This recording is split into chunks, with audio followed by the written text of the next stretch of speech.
morning, everyone. It is almost autumn. September 1st is around the corner. And you know, even though autumn doesn't come until the 21st of September, we all get in the mood for early autumn, especially with the weather. We've gotten a lot of rain and it's cooled down a little bit. And the ladies that I've been watching on my favorite YouTube channels, I love watching the two orchids and I love watching Lauren Nicholson. And I just have gotten in the mood. So I don't have a lot of fall things, but I am going to show a few things that I do, some little vignettes that I have around the house that I've already put up for autumn.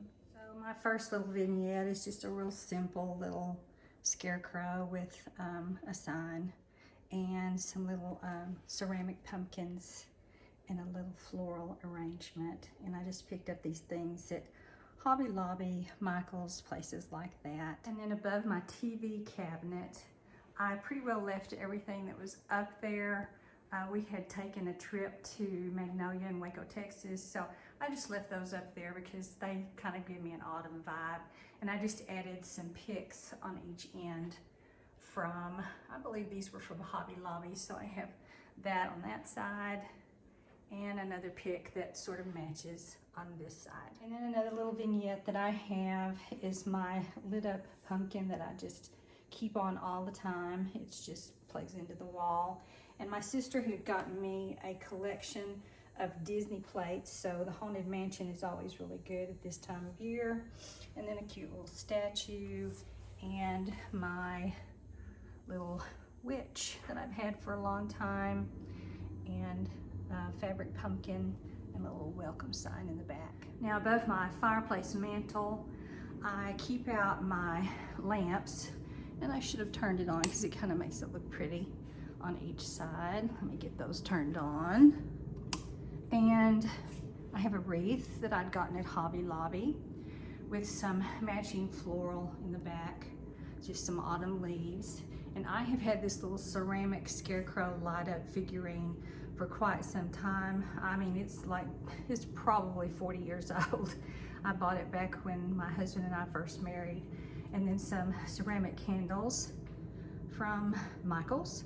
And then I just keep up these little candle holders that were for my sister-in-law, and my little light lamps on each side. And then just some candle holders, brass candle holders on each side of that. Favorites down here, my little buddies that I think are kind of cute to put out for. Over next to the sofa, I just have a very simple setup on a tea tray cart, and it's just a little jack-o'-lantern, my favorite leaves candle from Bath and Body Works or White Barn, whichever one you pick up from, and then just a little standing wooden piece that I picked up at, I believe it was Michael's. One vignette that I have is some velvet pumpkins, and I have put the candle on so that you can kind of see this pumpkin metal decor piece that I've really enjoyed. And then on this other side, by our brown chair that I love to sit in, this is so comfortable, I have a pumpkin pillow.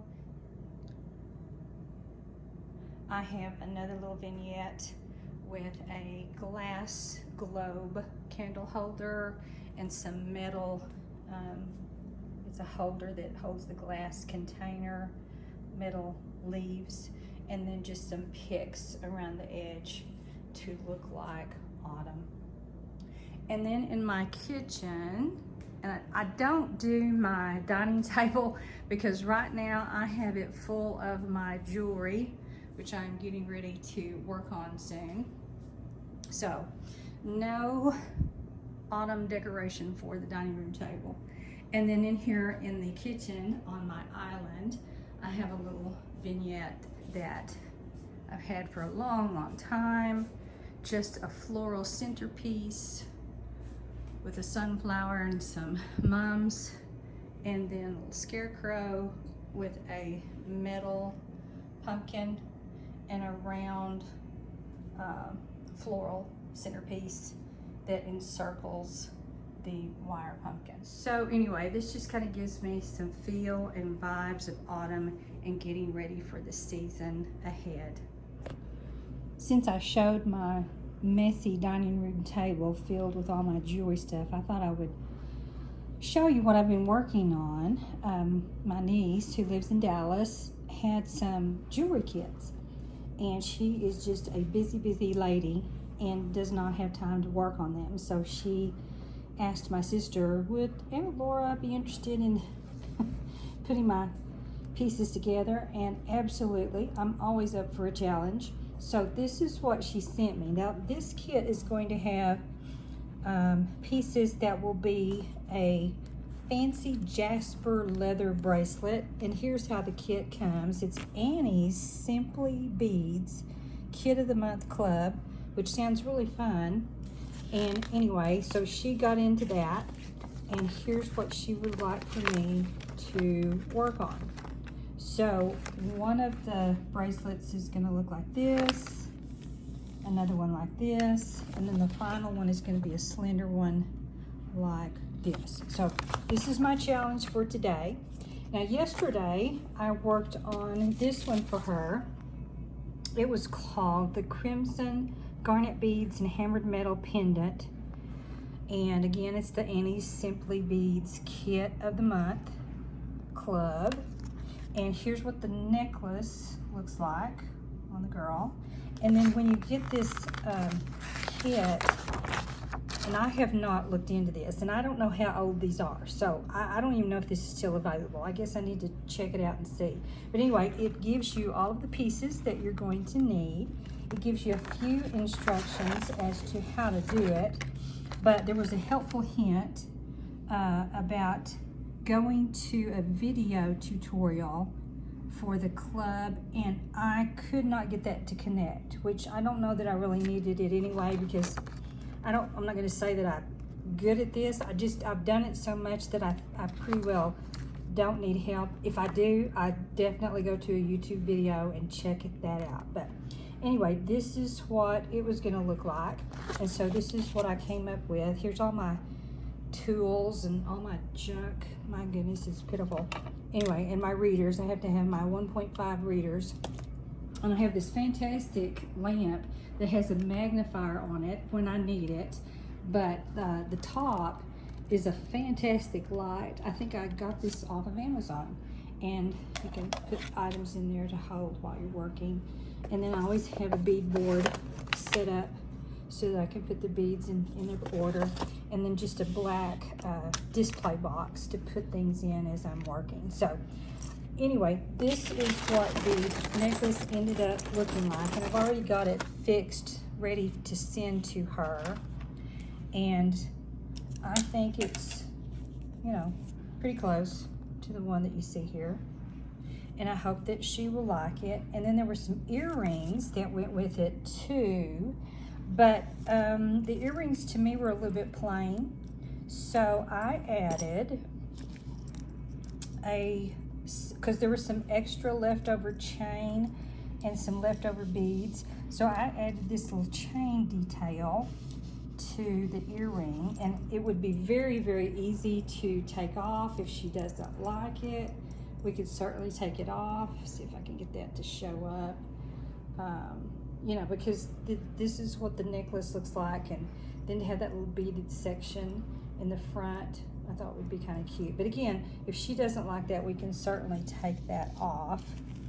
But anyway, I had a lot of fun with this, and I'm always thrilled when anybody asks me to do things for them, because I love challenges and I love doing things for my family.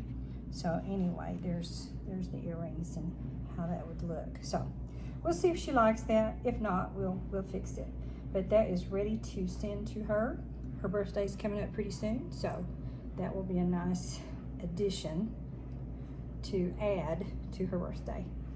Anyway, I thought I would just hop on and show you all my stuff. My beads are in boxes. I pretty well have a good collection of beads, and it's kind of ridiculous, and thread and more beads over here and more beads over here.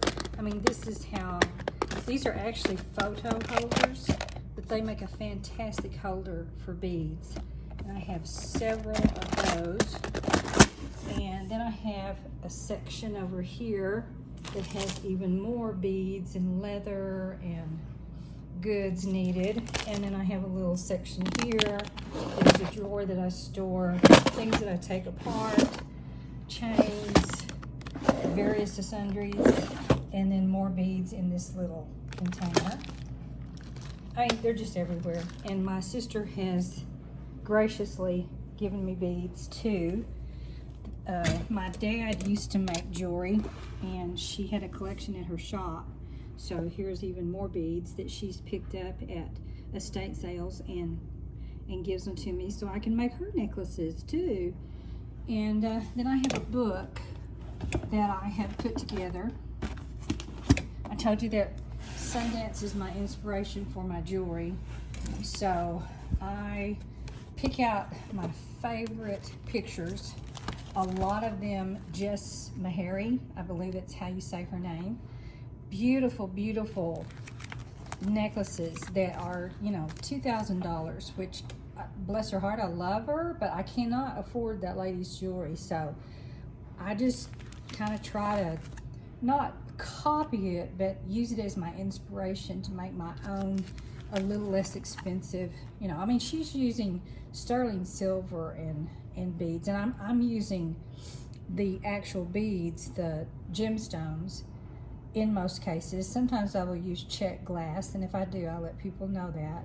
But I do not use sterling silver. I just cannot, you know, I don't sell enough. I can't afford to do that. But anyway, I have collected all of these pictures of jewelry from Sundance over the years, and this just gives me a lot of inspiration and ideas to go from. Plus, I like to, you know, come up with things on my own as well. But anyway, that's where some of my ideas come from when I'm making my jewelry.